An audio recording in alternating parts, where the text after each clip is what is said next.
పరిస్థితులు మన కళ్ళ ఎదుటే కనిపిస్తూ ఉన్నాయి. ఇంకా అన్నిటికన్నా దారుణం ఏమిటో తెలుసా?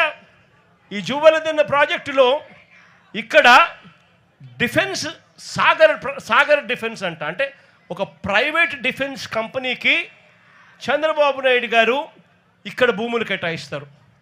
ఉన్న 79 ఎకరాలలో సగం ఈ ప్రైవేట్ డిఫెన్స్ ఫ్యాక్టరీకి చంద్రబాబు నాయుడు గారు కేటాయిస్తారు. అంటే దాని అర్థం ఇక మత్స్యకారులకు ఇక్కడ నుంచి కూడా తరిమేసే కార్యక్రమం చేస్తూ ఉన్నాడు చంద్రబాబు నాయుడు గారు. నేను అడుగుతా ఉన్నా చంద్రబాబు నాయుడు గారిని, ధర్మమేనా న్యాయమేనా అని అడుగుతా ఉన్నా. ఇదే మనిషి పెద్ద మనిషి చంద్రబాబు నాయుడు గారిని. మత్స్యకారుల కోసం ఫిషింగ్ హార్బర్లు జగన్ నిర్మిస్తే నువ్వు చేస్తూ ఉన్నది ఏందయ్యా? దీన్ని కూడా దోచుకునే కార్యక్రమం చేస్తూ ఉన్నావు ప్రైవేట్ వాళ్ళకి ఇచ్చి. ప్రైవేట్ వాళ్ళకి నువ్వు ఇవ్వాలి అనుకుంటే పక్కన కృష్ణపట్నం పోర్ట్ ఉంది, ఆ పోర్ట్లో కావాలంటే దండిగా ల్యాండ్ ఉంది, అక్కడ కావాలంటే వాళ్ళకి ఇచ్చుకోవచ్చు. కానీ ఇక్కడ మత్స్యకారులను పొట్టగొట్టడం ఎందుకు చంద్రబాబు అని చెప్పి చంద్రబాబు నాయుడు గారిని అడుగుతా ఉన్నా గట్టిగా.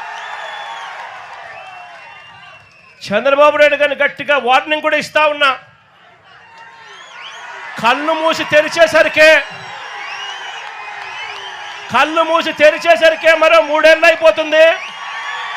వచ్చేది వైఎస్ఆర్సీపీ ప్రభుత్వమే.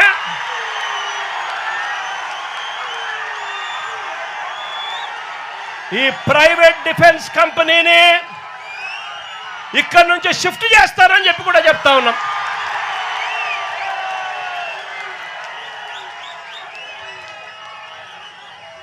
ఇక్కడ ఫిషింగ్ హార్బర్ ఇక్కడే కాదు, రాష్ట్రంలో కడతా ఉన్న 10 ఫిషింగ్ హార్బర్లు అన్నీ కూడా మత్స్యకారుల సొత్తు అని చెప్పి కూడా ఈ సందర్భంగా కూడా చెప్తా ఉన్నా.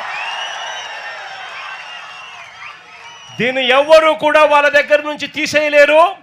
చంద్రబాబు కాదు కదా, వాళ్ళ తాత కూడా తీసేయలేదని చెప్తా ఉన్నా నేను.